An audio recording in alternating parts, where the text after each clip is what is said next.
కృష్ణా జిల్లా అవినిగడ్డ నియోజకవర్గంలో అన్ని అర్హతలు ఉన్న నిరుపేదలు పింఛన్ల కోసం ఎదురుచూస్తున్నారు.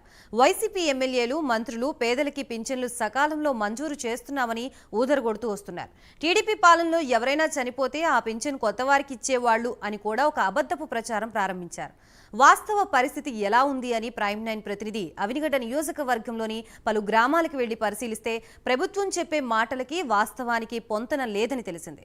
పింఛన్ పొందేందుకు అన్ని అర్హతలు ఉన్నవాళ్లు కూడా ఏడాదిన్నర నుంచి పింఛన్ మంజూరు కోసం ఎదురు చూస్తున్నారు. గ్రామ సచివాలయానికి వెళితే మీరు అర్హులే కానీ ఇంకా మంజూరు కాలేదు అంటూ చెప్పి పంపిస్తున్నారని లబ్ధిదారులు వాపోయారు.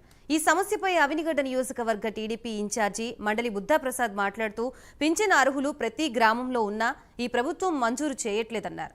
ఒక్క మోపిదేవి మండలంలోనే 99 మంది అర్హత కలిగిన వారికి వైసీపీ ప్రభుత్వం పింఛన్లు మంజూరు చేయలేదన్నారు. జగన్ తీరు చూస్తే మాటలు కోటలు దాటుతాయి, చేతలు గడప దాటవు అన్నట్లున్నాయని ఎద్దేవా చేశారు. తక్షణమే అర్హత ఉన్న అందరికీ పింఛన్లు మంజూరు చేయాలని ఆయన డిమాండ్ చేశారు. ఈ వితంతు పెన్షన్ వరకు దరఖాస్తు చేసుకున్నారు. సెకండ్ లిస్ట్ వస్తుంది. సెకండ్ లిస్ట్లో అతని పేరు ఉంటుంది అని చెప్తున్నారు. నవంబర్ 24 అయిందండి. ఈయన అస్వస్థకు గురి అండి. వాళ్ళ భార్యని జయశ్రీనండి, పెదకల్లేపల్లి అండి. మా ఆయన గారు సంవత్సరంన్నర నుంచి ఇలా అస్వస్థకు గురైపోయారండి. కుడి కాలు కుడి చెయ్యి కదలండి, నోటి మాట రాదు, లెగవలేదు, నడవలేదు, అన్నీ నేనే చేసుకుంటున్నాను. గవర్నమెంట్ నుంచి పెన్షన్ కోసం పెట్టుకున్నానండి.